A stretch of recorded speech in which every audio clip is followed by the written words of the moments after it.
Hello, everyone. Welcome to a very special edition of Geopolitical Futures Podcast. I am Cole Altum. Joining me from Northwest Austin at the lake, our forward operating base studio, in person, live, is Philip. Say hello, Philip. Hey, guys. And we've got Ryan Bridges all the way from Germany temporarily gracing us with his presence. Say hi, Ryan. Hi, Ryan. And also Jacob. Yeah, well, I don't get any more than that. Nope. Okay. Nope. No, we're not often in person, so this is a rare and tragic occurrence. So let's try not to disappoint too badly, right?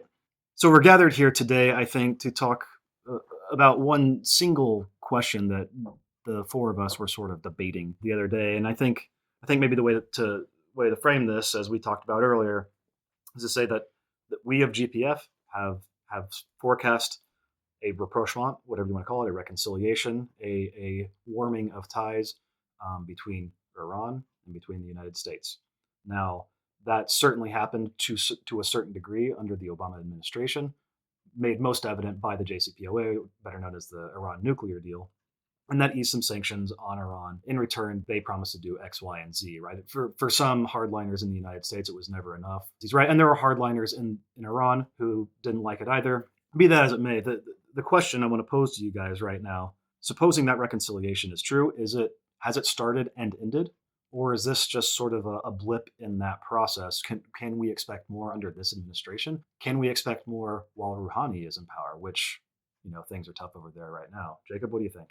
Well, like you said, it's a hard question for us in some ways, because in 2008, 2009, when a lot of us were still at Stratfor and George was still at Stratfor with us, we wrote about, and George actually wrote about this at some length in the next 100 years, about how there was going to be a kind of Nixon in China moment for Iran and the United States, that if U.S. strategy in the Middle East was going to work, and if the U.S. was going to be able to pull back from the Middle East, it was going to need to be more pragmatic about different countries in the region. Then we saw President Obama and the Obama administration negotiating with Iran, and they arranged for that nuclear deal. And for quite a number of years, I think we've been patting ourselves on the back saying, okay, well, this was obviously an example of the U.S. becoming more pragmatic. In comes the Trump administration. Gone is the Iran nuclear deal. And the question that you've posed is it over or not? Well, maybe let's start with this. What, if anything, did the Iran nuclear deal accomplish? And this, I think Philip will disagree with me, but here is what I would say. I would say that the Iran nuclear deal did not accomplish much at all. It limited uranium enrichment. You didn't see a change in behavior of Iran in the region. You didn't see Iran limiting its missile programs. Now, maybe Iran and the United States were able to build some degree of trust, but obviously that's now gone. That's all gone because the United States has decided that it can't work with this regime anymore. But I think where I would come down in the answer to this question is that the Iran nuclear deal was not the moment we were predicting or looking for. It was a very, very limited agreement on a very limited set of issues. It might have been the beginning of something. It might have not. It might have actually just been a false start.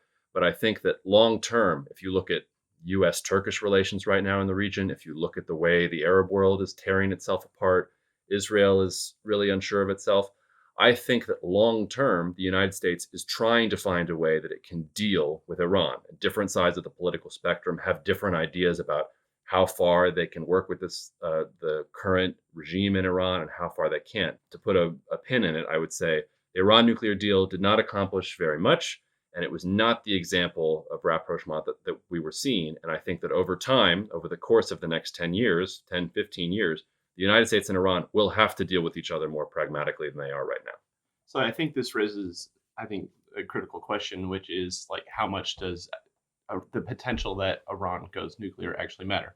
If looking at the nuclear deal purely in terms of constraining Iran's ability to develop a nuclear weapon, I think it's hard to argue that it wasn't doing what it was intended to do. There was no evidence that Iran was cheating.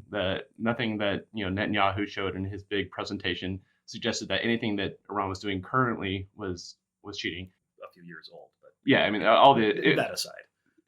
The thing he did a few months ago, it was really interesting, and it shed a little more detail on what Iran was doing in 2003. But there's no evidence that Iran was violating the terms of the deal that it agreed to in 2016. The White House didn't really try to make that case at all. And it's just worth remembering what the deal actually was intended to do, even within the narrow framework of purely limiting Iran's ability to develop nuclear weapons, which was, above all, yes, some parts of it sunset, some parts don't. For the next 25 years, the most important is that Iran had agreed to unprecedented and extremely intrusive inspections that would basically made it impossible for Iran to violate the terms of its enrichment agreements and so forth. For what the deal was designed to do, the deal did what it was supposed to do, or at least up to this point, at least in its most literal terms. That said, it did not deal with all these other things. And so the question really, I think that we should start with maybe is, does it matter that it's now, if Iran kicks out the inspectors or loses rationale to continue apply or complying with what it agreed to, by all accounts, it will make it somewhat easier for Iran to go nuclear. Now, I'm curious what you guys think. Does that actually matter? All right, well, hot take. No, I don't think it matters in the end if Iran gets a nuclear weapon. I'm going to get a lot of hate. A lot of hate mail for that. But also, I mean, yeah, you can't just call something a hot take and it be hot, though. Like, what's your take? Like, my take is, or I call it my take. It doesn't matter.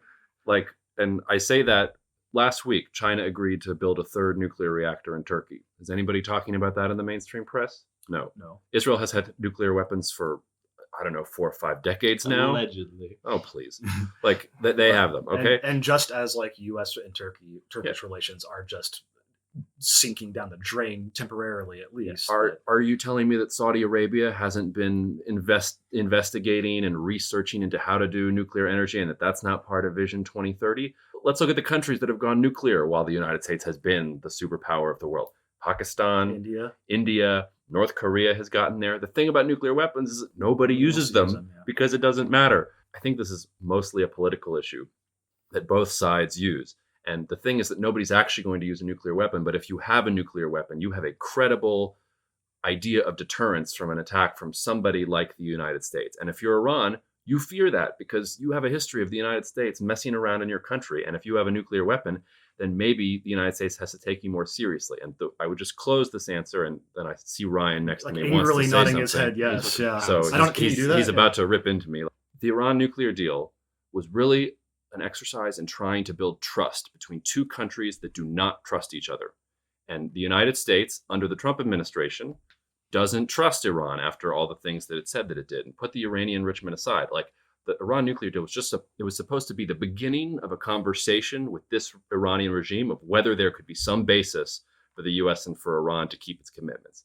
I'm not saying this is right or not, and I know that Philip's not going to like this, but from the Trump administration's point of view, Iran was not keeping up its end of the bargain because it was doing all of these other aggressive things, even if it was fulfilling the terms of the uranium enrichment in that very narrow deal. But that's not the point.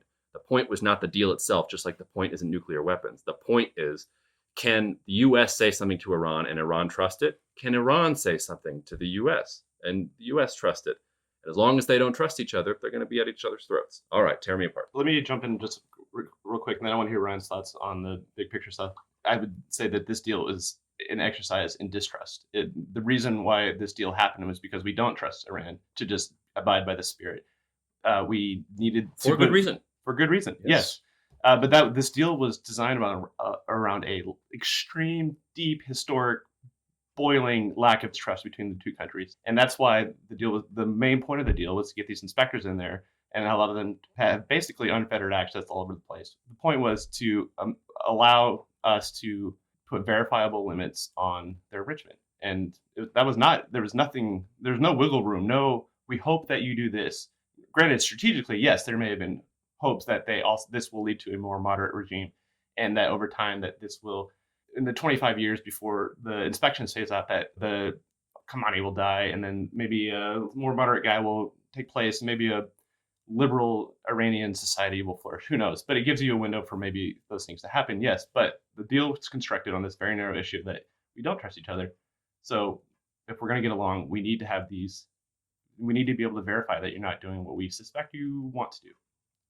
Well, I was just going to say that, yes, on practical terms, I think that it's true and correct that no one's going to use nuclear weapons. But politically, who is the president and who is the American political party that is going to be able to allow a nuclear arms race to develop in the Middle East and expect to continue to win elections. I think that whether or not it's actually a real danger is irrelevant. It's still something that the political parties cannot tolerate. I think it's a good point. I think it's especially true with Iran because, again, right or wrong, I'm not saying anything. I'm saying Iran occupies a unique and special and weird place in the American political psyche, and that if it were, I don't know, Bahrain or the UAE doing this very same thing, the United States probably wouldn't care quite as much. We've actively been helping them develop. Exactly. So, like, it is right or wrong that Iran is pursuing them makes us a completely different thing. Saudi Arabia is currently cooperating with Al Qaeda in Yemen, and so is the United States, but we don't need to get into that. Yeah, we should put sanctions on ourselves. Right. Jacob, jump in. You look very disappointed now. What was the thing you just said? That it doesn't matter that practically. And Jacob wants to issue another hot take. Which, by the way, every take in here is a hot take because we had to turn off the air conditioning to make this listenable. Yeah, it is boiling in here. It's just a warm take, but so for tepid takes. No, right but here. But what I wanted to say in response to what Ryan said was, this is where I think U.S. policymakers sometimes have delusions of grandeur. I don't think the United States can stop a nuclear arms race in the Middle East. It's already happening. Israel already has them. Iran is already most of the way there. You're lying to yourself if you think that Turkey and Saudi Arabia aren't preparing for the contingency and aren't trying under covers of all kinds of diplomatic niceties to do these things. But how long has Israel had them? Israel has had them probably since the 70s when the French gave them a reactor at Damon. And now, 50 years later, like still preparing for contingencies is... Well, this current Iranian regime only came to power in 79. It got cut off from a lot of world technology, assets, resources in 79. And I think they've been trying, them along with the North Koreans, have been trying to do this in some ways parallel and even in some places cooperatively together for a long period of time. My point there, though, is that if that forecast is right, whether it's already been fulfilled and lost, or whether, like I think, that it's the U.S. and Iran eventually are going to have to find some kind of pragmatic basis to deal with each other. If you think that the United States and Iran have to find a pragmatic basis to work with each other, then you think the nuclear arms race question doesn't matter. Because what you want is a balance of power in the Middle East that gives some kind of stability and control, and nobody can have one power or the other. Okay. The main issue there is not nuclear weapons. The main issue is that there are enough powers that can balance against each other that nobody rules it, and then the U.S. has to be more pragmatic. If you think the key issue is Iran can't have nuclear weapons, our forecast is completely wrong because we're not worried about a balance of power anymore. We're saying that Iran is a unique threat, and if you look at the U.S. security strategy, it does say that. You've got Russia and China, the two main threats, and then you've got Iran, North Korea. They're not thinking in terms of balance of power. We think that the U.S. is going to be sort of backed into that policy, whether it wants to be or not. But you can make a case, or people do make a case, that Iran is uniquely challenging or evil or any of these other things, and that you have to take out this nuclear weapons program. And then that becomes the only thing necessary. And then you have people who are either going to be pro-nuclear deal because they want to limit Iranian nuclear weapons, and you're going to have people who are anti because they think it didn't go strong enough. I'm really saying, to heck with all that. The important thing here is that eventually the United States is going to have to find some kind of balance to deal with each other. The two major powers that are going to balance here are Iran and Turkey. You can't piss both of them off, and you can't completely destroy one and let the other one come in. So I think eventually the United States is going to have to get over itself and deal with Iran. Does not Iran going nuclear alter the balance of power? Well, I was going to ask that too. I don't even know if that's having nuclear weapons is even really the thing to be talking about. I mean, maybe it is, but suppose it does get a nuclear bomb tomorrow magically. Is that going to change its strategy in the region? Is it going to change the way it deals with things in Syria and in Lebanon? It's going to funding these proxy groups and asserting its power. That is fundamental to their sort of hierarchical Shiite structure in the region. And I don't really know if having intermediate range nuclear weapons really changes that. Do we really think that they're going to like nuke Israel? And does that accomplish things that just having proxy groups and really sophisticated, quote unquote, conventional ballistic missiles doesn't achieve? I don't know that that's true, but I would like to hear your thoughts on it. When countries have nuclear weapons, they feel they can be much more aggressive because they feel like their actions come with much lower costs. And I think you could absolutely, there's probably a pretty strong case to make that Iran would become even more assertive if they felt like they could get away with whatever they wanted and just and not, without the homeland ever be put at risk. Or secondly, I guess the other way it's kind of destabilizing, kind of alters the balance of power, is other countries do freak out when one country tries to go nuclear. Not everyone's going nuclear, and unless you're kind of going for this, like, where everyone has a nuclear weapon and then that creates some sort of stable system over the long term, which I don't think. To me, that strikes me as the kind of thing that, well, okay, we haven't had no one's used nuclear weapons since World War II, therefore it can't happen again. But it's getting easier and easier. The technology is proliferating. It's getting easier to build ones. There are non-state I think that's assuming a lot, and that's a little bit complacent. And I just would push back on what you're saying, Jacob, that the U.S. has, and the international community has been very successful in limiting these things. Not perfect. There are countries who have gone nuclear, as we know, but I don't necessarily think it's more stable if Saudi Arabia and Turkey and Iran all suddenly have these incredibly destructive weapons. Considering the risk of accident, considering the risk of miscalculation, considering the risk of the way that nuclear deterrence functions, the mechanics of it mean that there's very little room for calm, sober deliberations on when to use them. You have mechanisms in place that if you think you are being attacked, you launch immediately. That way, that's how mutually destructive deterrence works, basically. Okay, well, can I pin you down then, though? Yes, please. Okay, right. Fine. So you think that the forecast on Iran and the U.S. coming to some kind of rapprochement was mistaken, and that whether by diplomatic means or by military means, they're going to have a confrontation over these nuclear weapons? Because to me, that is the logical endpoint of the scenario that you've just constructed. And I'm going to back Jacob up on this too, because the opposite of what you said about sort of nuclear mechanics could be true. We have written several times about how difficult it would be to attack Iran, even Israel, to conduct airstrikes on like Iran proper territory is very, very difficult. Does their having a nuclear weapon change those logistical calculations at all? They can mine the Strait of Hormuz. They have a bunch of different options at their disposal that makes it prohibitive to attack the mainland. And would all of a sudden, would their acquiring a weapon invite more reprisals? I don't know if that's necessarily the case. There's a lot of challenges there. Hold on, let me write them down. Philip's down for the count. Well, look, this is his concern. I don't even remember which ones I'm supposed to be responding to. Hold on, like this is a slightly different argument, I think, but I think this is also probably challenges forecasts. That's good. Get us out of this rabbit hole. And maybe I've been misinterpreting our analyses, but I feel like implicit in a lot of our analysis has been, I don't know that this was included in when we formulated the forecast, but that as Iran's proxies are expanding in western Syria, they're running into Israel. As they're going into northern Syria, they're running into Turkey. If Iran wants to go into the South Caucasus, they're running into Russia. Yeah, and the U.S. is tipping the scales as it wants. Iraq, forget it. Like Iran's going to control Iraq. It seems like the U.S. is needed to put its finger on the scale from time to time, but the U.S. doesn't have to put overwhelming pressure on Iran to contain it. The other powerful countries in the region are kind of already containing it. And not only that, but before we were even talking about, we being the United States, was even talking about re-implementing the sanctions, we were starting to see the water shortages protests, the inflation, what were they, like bread prices, protests about other things. And the decline of the Iranian people, before Trump had, it was discussed, but before it had been done, the Iranian people were already starting to push back on the regime because they were frustrated that they were spending their money fighting foreign wars instead of spending their money on they were rightly wondering that. But yeah, because they are. But all of those things were without the economics sanctions. Iran was already under pressure within the nuclear deal while the nuclear deal was still in place. Which is why the U.S. has to be careful about how hard it pushes here, because let's play a thought experiment game. Let's say the Iranian regime collapses due to the economic stresses on it. What happens to the balance of power in the region when that happens?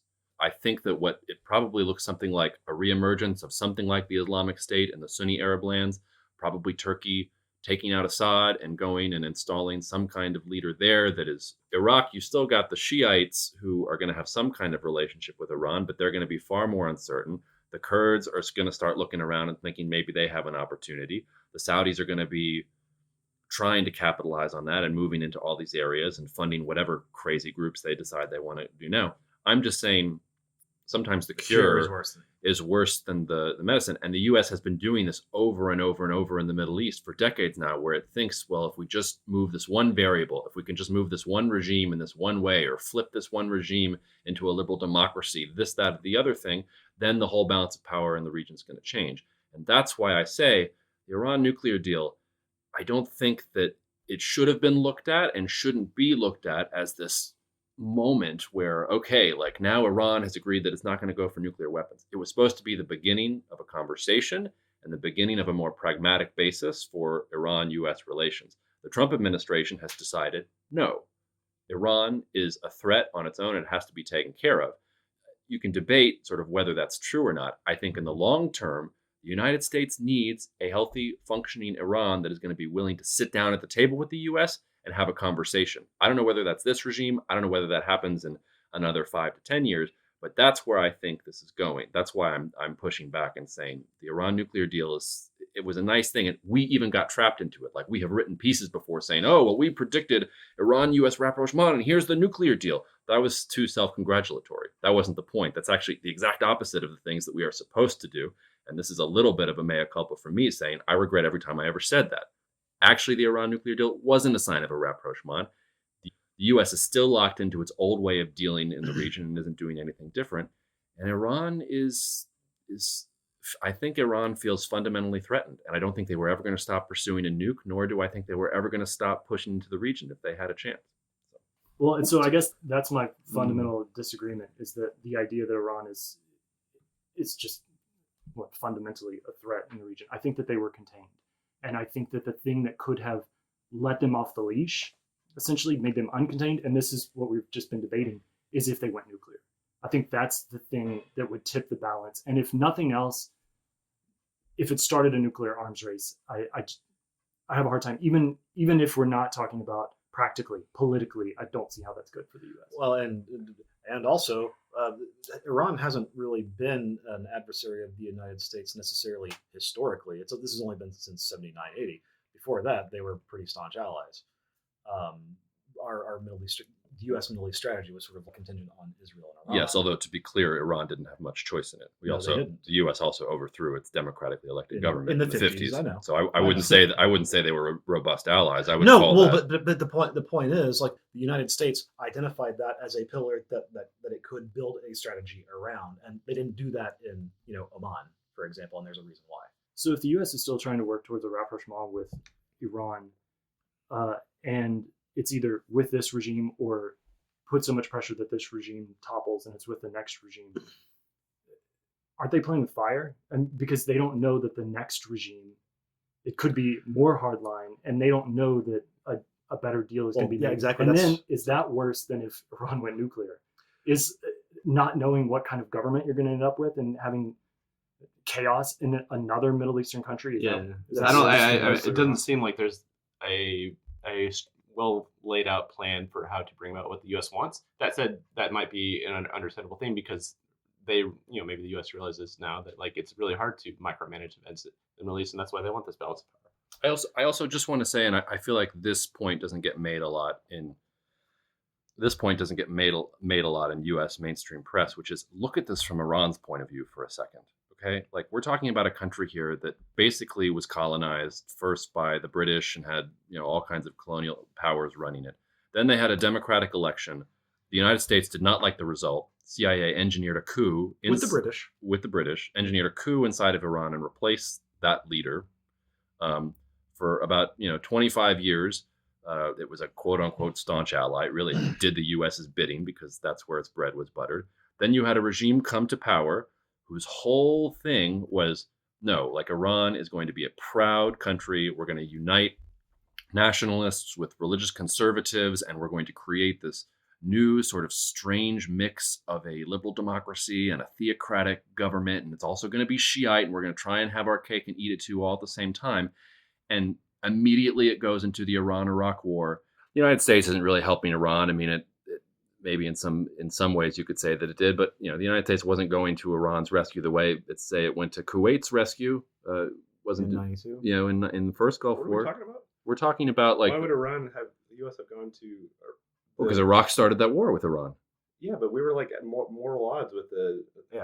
It was Well, like but 2 this is years what I'm after, saying. like- If you're from the Iranian perspective, you finally overthrew the regime that the U.S. put in place over you. Then you get attacked by a country that's right next door to you, and the U.S. says basically, "Sorry, can't help you." Then the U.S. goes in and takes out that guy that they were just sort of supporting against you in the first Gulf War. Didn't finish the job, so go in for the second Gulf War. All I'm saying is, if you sit down from Iran's point of view, the United States is not a reliable, forget about partner. For Iran can't trust anything the United States says or does. And a lot of the reason that this regime has such staying power is because the Iranian people have backed it for so long, because it did restore independence, national pride to this country that at various times throughout history has dominated the entire region. One of the weird things that maybe we should sit down at another podcast and talk about is that Persian empires usually did that in cooperation via political deals with the non-Persian elements around it. And Iran is not really doing that. They're using proxies and fighting, and that's not going to end well for Iran, I think, in the long term. No Persian empire has ever been able to conquer. It's always had to sort of co-opt and create political relationships. But that's sort of a completely different aside. All I want to say there is that this is why the Iran nuclear deal for me was important. It was important on both sides, right? Because the U.S. wanted to make that deal and wanted to see, was Iran going to follow through? And I think there's a disagreement here in the foreign policy community. Those like Philip who think that they were following the terms of enrichment, they were listening to the deal, think that that's good enough. Those on the other side who see, but you're developing ICBMs while you're stalling uranium enrichment. The whole point there being, But that was never part of the. That was no, I'm saying if you're on the other side and you see them doing this other thing, the flip side, the Iranian side, is the U.S. gave us its word on this. We did exactly what you said. We stopped the uranium enrichment. And then within a year, you took a bazooka to our economy. You decided to pull out of the deal, and you completely embarrassed us and humiliated us on the world stage. I don't think Iran wants to talk now. So for me, is the Iran nuclear deal important?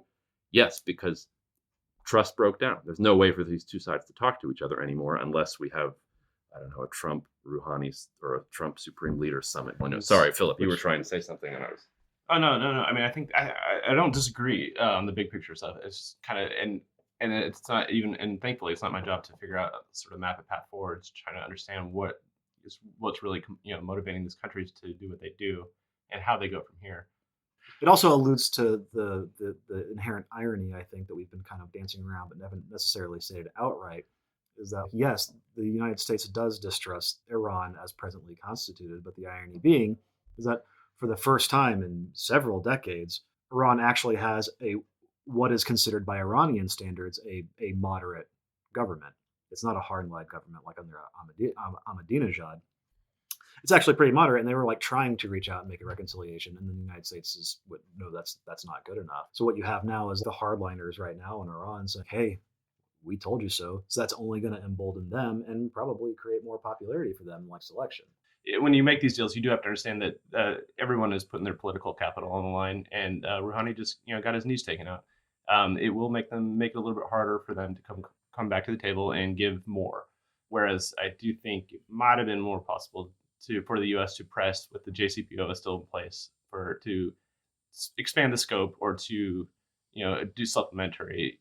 I do think the U.S. absolutely backed off on what Iran was doing in Syria, or backed off on the missile front in order to get the deal passed. But once it's passed, you have that in place, and then you move forward to the next thing.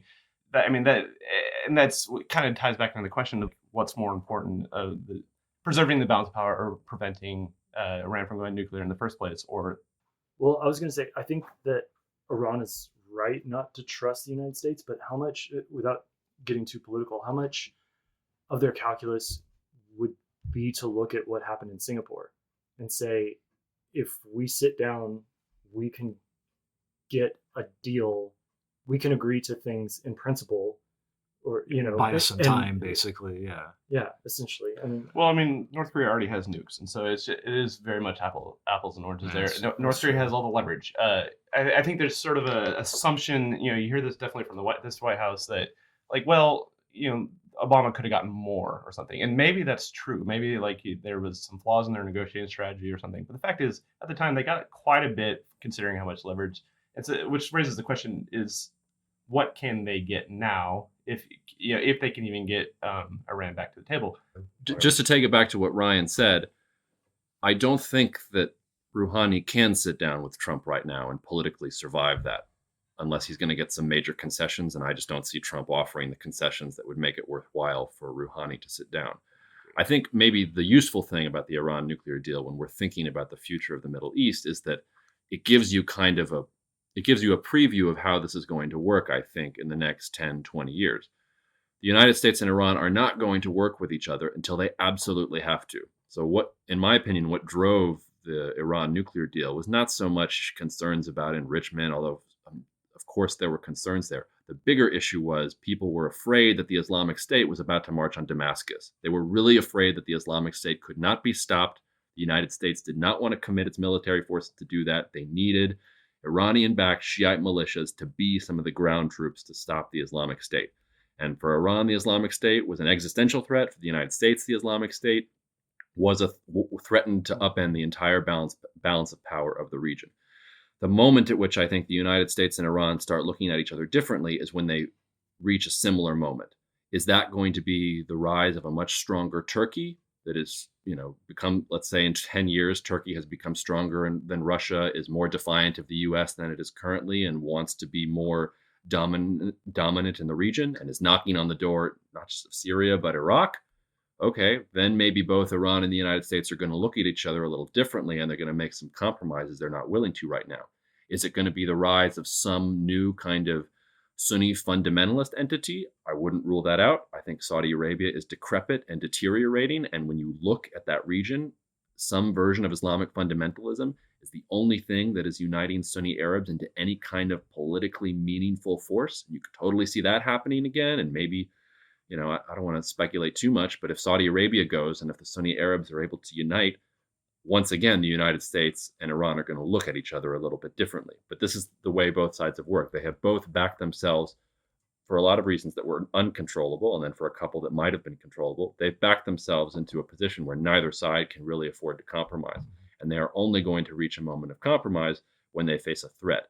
The major question to me is the level of pressure that the United States is putting on Iran right now.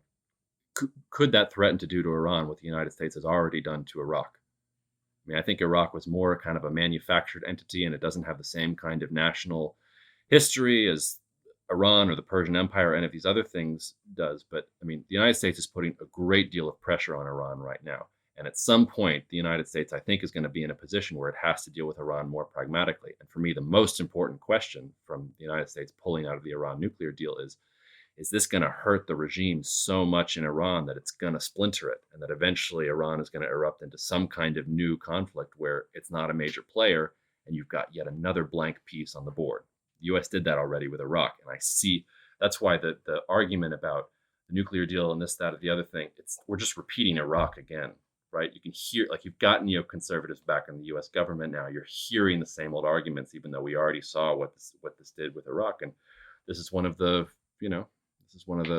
ironies of empire. Like, the power that it gives you also gives you the power to screw up, and you don't always learn from your lessons. Well, and going into Iraq did a lot of things, but certainly empowered Iran in the region as well. I think the takeaway point here is that we were a little premature in calling the Iran nuclear deal the Iran-U.S. rapprochement, the Nixon and China moment. We sort of said that was going to, we said that the Obama administration was doing that. I think that was hyperbole. I think we didn't see it. I think that that's still true, though. We still think that the United States is working toward that. I think that, I don't. We were just premature, but I think it's still on course. It's not about working towards it. I don't think the Trump administration is working towards that. I don't think that's how they conceptualize it. I say that whether it's this administration or the next administration or two administrations from now, Iran is still going to be there, and they are still going to have to deal with Iran. And I think that developments in the Middle East are going to go in such a way that at a certain point, the United States is going to have to deal with Iran a little bit differently. Mm-hmm. It can't just do this thing where it's going to try and shut Iran off from the world and cower Iran into submission for whatever the U.S. wants. I think at a certain point, having Iran as a reliable partner is going to be more valuable to the United States than a nuclear deal, or preventing them from getting nuclear weapons, because I think probably everybody's going that way anyway. I think the flip side argument is that you have to say that the United States feels like Iran getting a nuclear weapon is a threat, and it's going to, whether it's through diplomatic means or eventually through military means, it's not going to let Iran get those nuclear weapons. And if you think that that is the goal, then you probably think that the U.S. and Iran are going to fight some kind of major conflict. And we've seen what happens when the United States engages in the Middle East. Okay, yeah, I think that's where the disagreement is.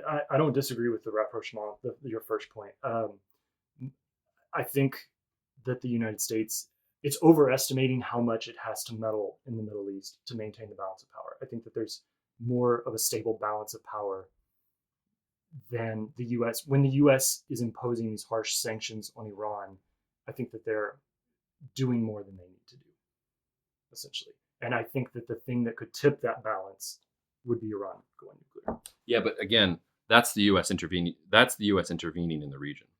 The U.S. deciding that Iran is uniquely bad and that its nuclear weapons program is uniquely bad, so we're going to put all of the pressure on just Iran and ignore that one of the U.S.'s closest allies already has nuclear weapons. Ignore the fact that both Turkey and Saudi Arabia, perhaps not as brazenly, perhaps not as in as politicized a manner as Iran, but are certainly pursuing nuclear technology right now for domestic purposes. But that can be translated if you want to. And like I said, I think you're kidding yourself if Saudi Arabia, the moment after the Iran nuclear deal was agreed to, didn't start tasking its researchers to start coming up with some schematics. There's a big gulf between those two, though. There is. Some call it the Persian Gulf, and some call it the Arabian. China. It sounds like the conversation between Iran and the United States will continue, but fortunately for us and unfortunately for our listeners, this conversation will not. So thank you very much for joining us. Right now, we're gonna go Taiwan on. Air conditioner on. Yeah, that's gonna be nice. All right, thanks very much again. Thanks for taking the time. From Geopolitical Futures, Cole, Ryan, Jacob, Phil. Thanks a lot. Bye.